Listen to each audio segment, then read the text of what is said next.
Break के बाद स्वागत है आप सभी का। आगे बढ़े उससे पहले कुछ पॉलिटिकल रिएक्शंस आप दिखाते हैं। तेज प्रताप यादव का बयान आपको सुनाते हैं और बीजेडी के जय पांडा का बयान। देखिए, लोग जान रहे हैं कि दंगे कौन करा रहा है और उनकी क्या योजना है। एक बार लोकसभा आम चुनाव में उन्होंने फ़ायदा उठाया, लेकिन हर वक्त ही जो विकास की मुद्दे सरकार ने बनाई थी, हम कोई चाहते विकास की बातें हो, ना कि दंगे के लड़ाने बिठाने की। लोग समझ के पूरी तरह से किस कौन करा रहा है, किसकी योजना है। इसलिए आज जब चुनाव के नतीजे आते हैं, आप देखें समाजवादी पार्टी को बड़ा भारी समर्थन लोगों का और बहुमत मिल रहा है। बाईपोल रिजल्ट्स को मैं नहीं मानता कि इस पर कोई नेशनल पिक्चर हम ड्रॉ कर सकें। कई जगह कई पार्टी का रिज़ल्ट अच्छा होता है, कोई दूसरा जगह अलग स्टेट में अच्छा नहीं होता है। ये तो elections have very much localized उनका मुद्दे होते हैं, तो बाईपोल्स पर मैं कोई नेशनल पिक्चर ड्रॉ करना नहीं चाहूँगा। इस पर शंभूराज जी से, दरअसल ये बात बहुत से लोग कहते हैं कि दरअसल 3 महीने के भीतर में आप कैसे जज कर सकते हो, क्योंकि राजनीतिक दल अपने हिसाब से चीज़ें करते हैं, लेकिन क्या ये नरेंद्र मोदी के बिल्कुल जो भी मोदी मैजिक है उसकी हार है, या फिर लोकलाइज्ड इलेक्शन होता है? जैसे कि हम वेस्ट बंगाल की बात करें, हम बाकी जगह की बात करें, बाकी स्टेट्स की बात करें, वहाँ पर भी बीजेपी बहुत अच्छी स्थिति में नहीं है। देखिए, उपचुनाव कोई भी हो, भले वो लोकसभा का हो भले विधानसभा का हो, वो कुल मिला के लोकलाइज तो होता ही है। उसमें जो पार्टियों की प्रादेशिक इकाइयां हैं वो किस तरह से फंक्शन करती हैं, किस तरह की अपनी रणनीति बनाते हैं, उस पर तय करता है। अभी पिछले दिनों मैं उत्तर प्रदेश संदर्भ में कह रहा हूँ, इंडियन एक्सप्रेस पे एक रिपोर्ट आई थी कि वहीं कम्युनल टेंशन पैदा किया जहां उपचुनाव होने हैं। यानी ये कहीं ना कहीं कुछ पार्टियों की अपनी रणनीति थी कि हम वहां कम्युनल टेंशन करके पोलराइज करके वोट पाले जाए। वो सफल नहीं हुई। तो एक तरह से ये मानना चाहिए कि जो ये चुनाव हुआ है, उपचुनाव, इसमें कोई हार जीत से नहीं जोड़ना चाहिए, लेकिन सेकुलरिज्म की जीत हुई है, ये बहुत बड़ी बात है। इसमें हिंदू हो मुसलमान हो, उन्होंने अपना सेकुलर कैरेक्टर शो किया है कि जीत ये सेकुलरिज्म की है। ठीक है राजीव जी। जी देखिए अनुराग जी, जो बात कही है शंभुनाथ शुक्ला जी से, उसी से अपने आप को संबद्ध करते हुए बात आगे बढ़ाता हूँ कि जो वैदिक धर्म के मानने वाले लोग बाग हैं वो निश्चित रूप से अहिंसा चाहते हैं और विकास चाहते हैं। वो लोग बाग कहीं भी ये नहीं चाहते कि हिंदू मुस्लिम के नाम पे झगड़े हों। और देखिए, भारतीय संस्कृति रही है आदिकाल से, हम लोग बाग सहिष्णु रहे हैं। हमारे यहाँ बहुत सारे लोग बाग आए, हाँ ये भी चाहते हैं हम लोग बाग कि लोग बाग इस सिस्टम से रहें और देश के आइन संविधान को मान करके हम अब लोग बाग अपना कार्य करें। मोदी जी एक तरफ तो कहते हैं मैं संविधान को अपना ग्रंथ मानता हूं, दूसरी तरफ मोदी जी जितने भी उनके सांप्रदायिक ध्रुवीकरण करने वाले योद्धा हैं, उन योद्धाओं को कहते हैं अस्त्र लेकर के मैदान में कूद पड़ो। तो कोई एटम बम बन जाता है, कोई नाग बन जाता है। तो ये जो चीजें हैं ना, लोग बाग वो समझ नहीं रहे। वैदिक धर्म को मानने वाले लोग बाग ही इस चीज को नकारने का काम करेंगे भविष्य में।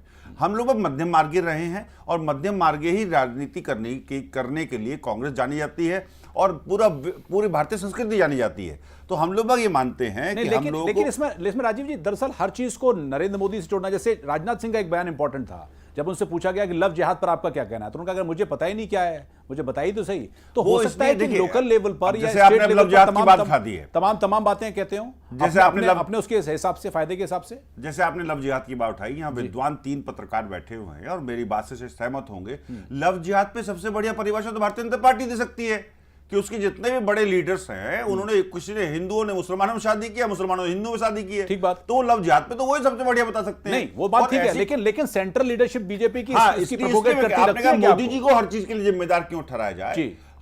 हम जिम्मेदार नहीं ठहरा रहे हैं, जिम्मेदार देश की जनता ठहराएगी। उसका कारण यह है कि अब की बार मोदी सरकार, ये इनका सबसे बड़ा नारा था। बीजेपी की सरकार की बात नहीं थी, प्रजातांत्रिक व्यवस्था की बात नहीं थी।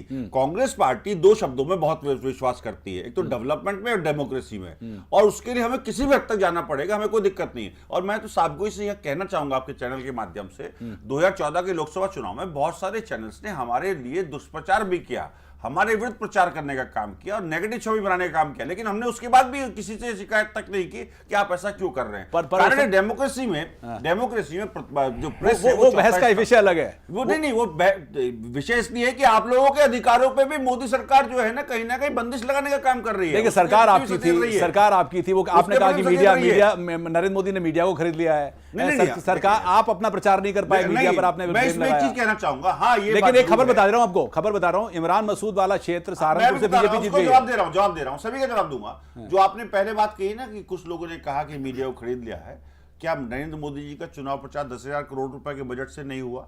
क्या हमने चुनाव प्रचार में जिस तरह से उन्होंने मंच बनाए 2-2, 3-3 करोड़ रुपए तो के, कांग्रेस का 2-2, बजट 3-3 तो हमेशा करोड़ रुपए ज्यादा के रहा मंच होगा। बनाए। कांग्रेस तो इतने साल सत्ता में थी, किसने रोका था? 20,000 करोड़ रुपए कांग्रेस थी कांग्रेस। कभी भी देखिए, कांग्रेस का एक चेहरा है, वो कांग्रेस का चेहरा है समाजवादी चेहरा। ठीक है। कांग्रेस का चेहरा प्रगतिशील समाजवाद का, और प्रगतिशील समाजवाद कभी ये नहीं कहता कि पूंजीपति की गोद में बैठ करके आप सत्ता में आइए। आप ठीक है, देखिए राजनीति में निश्चित रूप से धन की आवश्यकता होती है, इसमें कहीं कोई दो राय नहीं, लेकिन आपको यह भी तय करना पड़ेगा कि किस धन को लेकर के आप क्या नीति लगाना चाहते हैं। आपको हमेशा प्रगतिशील समाजवाद का भारत में रखना पड़ेगा, और भारत के संविधान में इंदिरा गांधी जी ने समाजवाद शब्द की अवधारणा को शामिल करने का कार्य किया, और भारतीय संस्कृति को भी देखेंगे तो वो इस तरह से है, देने में विश्वास करती है, तो समाजवादी संस्कृति है। क्या राहुल गांधी कुछ नए चार्ज हो पाएंगे? क्या राहुल गांधी कुछ एजर्टिव लीडरशिप कर पाएंगे? मैं उत्तर प्रदेश में मांग हुई थी कि वो आए, लेकिन नहीं आए। पूरी लोकसभा चुनाव के बाद पूरी कांग्रेस पार्टी उनको बचाने में लग गई, अभी तक लगी हुई है। देखिए, क्या इसमें कुछ परिवर्तन होगा? जो राष्ट्रीय पार्टियां हैं, राष्ट्रीय पार्टियां भारतीय जनता पार्टी और कांग्रेस पार्टी हैं, आपने देखा हो किसी भी उपचुनाव में राष्ट्रीय नेता जो है ना, बड़े लीडर्स नहीं जाते हैं किसी भी पार्टी की, दोनों पार्टियों को नहीं जाते हैं। मोदी भी कहीं चुनाव प्रचार करने नहीं गए उपचुनाव में, और गांधी भी कहीं चुनाव प्रचार करने नहीं गए। मैं एक प्रश्न यहाँ पूछना चाहता हूँ व्यूअर्स से, बेसिकली जो आपके जो सम्मानित दर्शकगण हैं उनसे, उनके सामने रखना चाहूंगा। राहुल गांधी जी पे करप्शन का कोई चार्ज है? राहुल गांधी जी देश का विकास नहीं चाहते? या राहुल गांधी देश की अनेकता में एकता को कायम नहीं रखना चाहते? या राहुल गांधी नौजवानों का प्रतिनिधित्व ठीक से नहीं करना चाहते? क्या राहुल गांधी जी देश के प्रति एक विजन नहीं रखते हैं? देखिए, 10 साल सरकार जब चलती है, उसकी एंटी इनकम्बेंसी का निश्चित रूप से, पर वो ओनरशिप नहीं लेते, वो ओन नहीं करते हैं, वो पद नहीं लेते हैं। देखिए, आप कह सकते हैं इस बात को, लेकिन मैं ये भी कह सकता हूं वो ये भी क्रेडिट नहीं लेते कि उन्होंने बहुत सारे काम किए, जैसे शिक्षा का अधिकार उन्होंने लाया। और आपको याद होगा भट्टा पारसोल में राहुल गांधी जी जिस तरह से किसानों के बीच में जाकर के फिर एक नियम लेके आए, जिससे कि किसानों को ऐसा मुआवजा मिलने लगेगा जिसकी वजह से उनकी जमीन एक तो कोई नहीं छीन पाएगा। उचित मुआवजे का अधिकार जो हम किसानों के लिए लेके आए, वो राहुल गांधी जी की वजह से है। आदिवासियों का अधिकार जो आया, क्योंकि देश को सिर्फ आप एक प्रदेश से नहीं नाप सकते, देश 28-29 प्रदेशों से बना हुआ है। अभी हालांकि लास्ट सेंटेंस कह दूं मैं, लास्ट सेंटेंस कह दूं आपको, आदिवासियों का अधिकार जो है वो राहुल गांधी जी के प्रयासों की वजह से आया। तो देखिए, जो चीज जिस व्यक्ति ने की उसको क्रेडिट आपको देना पड़ेगा। अंतोदगत्वा उनकी सुन तो पार्टी में नहीं रहा कोई भी, पार्टी में उनकी भी, जैसे कल एक वो सर्कुलर आया कि प्रवक्ता ही बोले या महासचिव बोले, राशिद अल्वी ना बोले, मनीष तिवारी ना बोले। राशिद अल्वी का आज ही बयान आ गया, वो कह रहे हैं मैं तो बोलूंगा, इंडिविजुअल कैपेसिटी में बोलूंगा। देखिए, मैं ये इस पर मैं आपसे रिएक्शन लूंगा। विजय सोनकर शास्त्री बीजेपी के नेता इस वक्त जुड़ गए हैं, उनसे जो रुझान आए हैं, जो जीत और हार का भी सीट्स आई हैं, उस पर उनका रिएक्शन लेते हैं। विजय सोनकर शास्त्री जी, स्वागत आपका। जितने भी अभी तक नतीजे और रुझान है, बीजेपी के लिए बड़ी चिंता का विषय है। बोलेंगे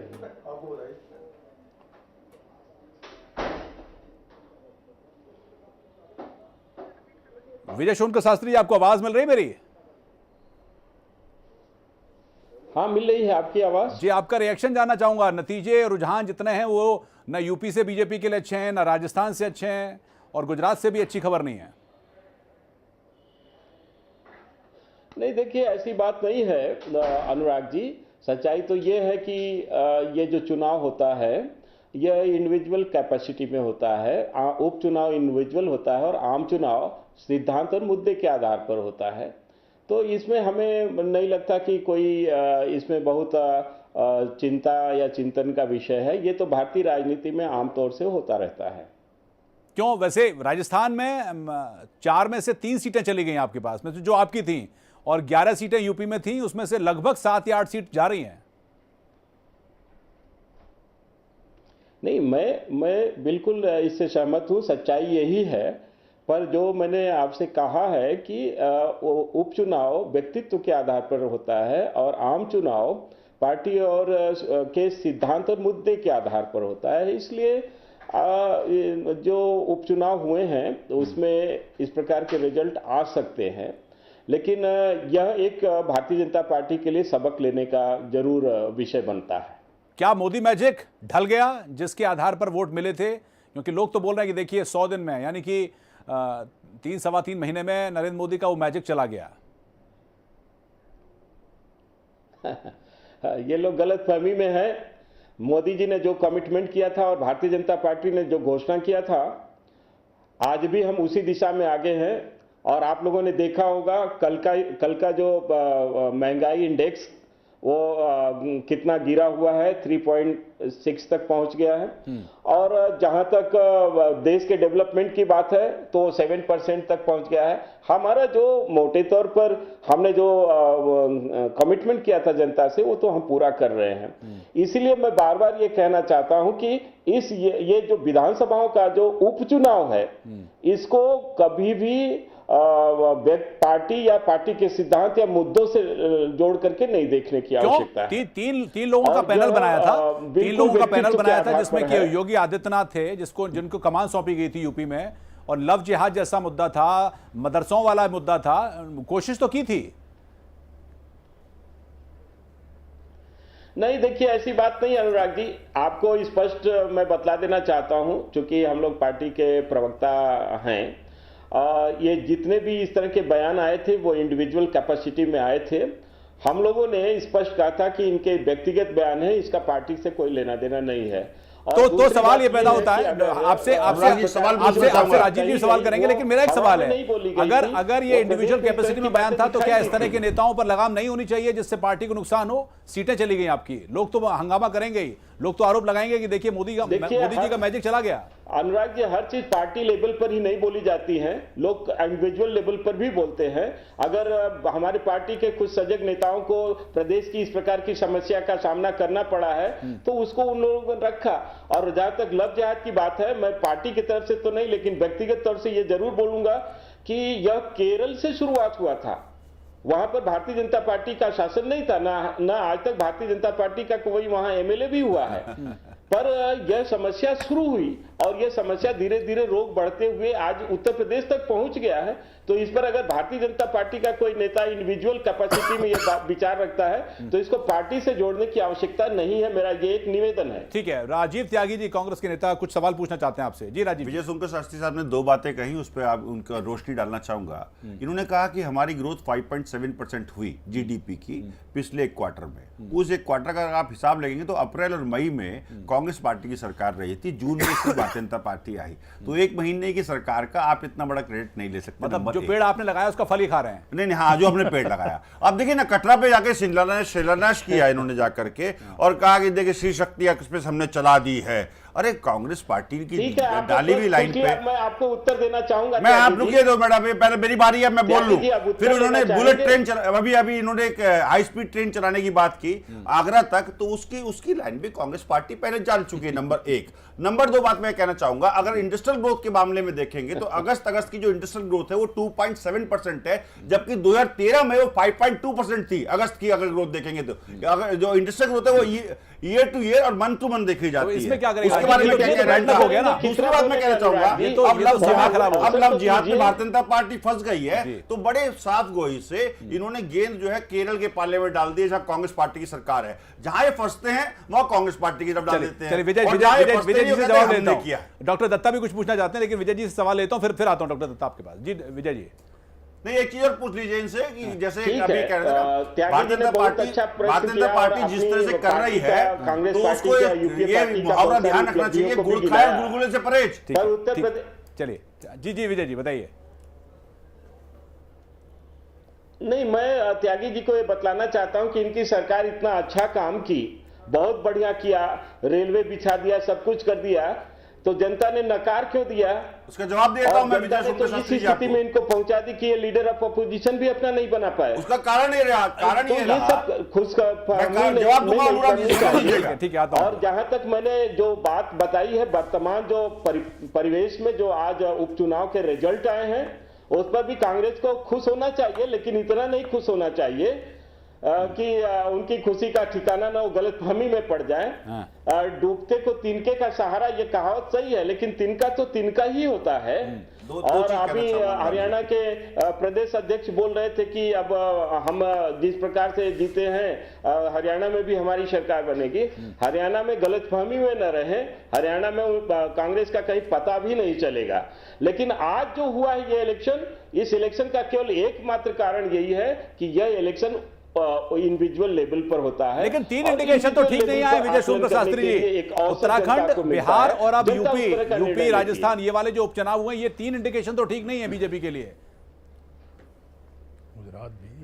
नहीं गुजरात भी है उसमें। इंडिकेशन देखिए, जी मैंने हाँ, गुजरात फिर भी कहा, मैं अभी भी कर रहा हूं, गुजरात में भी तो इलेक्शन हुआ है, राजस्थान में भी तो हुआ है, पर हम हर जगह कह रहे हैं, ये कोई इसके लिए सिद्धांत, केवल एक सिद्धांत होता है। हम लोग राजनीतिक परिवार से जुड़े हुए हैं डॉक्टर दत्ता, आ रहा और हूं आपके वर्षों से राजनीति का अनुभव हम लोगों के पास है। ठीक है, हम लोग ये जानते हैं कि उपचुनाव व्यक्तित्व के आधार पर होता है और आम चुनाव मुद्दे और सिद्धांत के आधार पर होते ठीक हैं। है। योगेश मिश्रा और डॉक्टर दत्ता इसलिए कुछ कहना चाह रहे हैं, ठीक गलतफहमी नहीं होनी है, चाहिए ठीक है, ठीक लोगों है। राजीव जी आपके पास आता हूं, डॉक्टर दत्ता बताएं।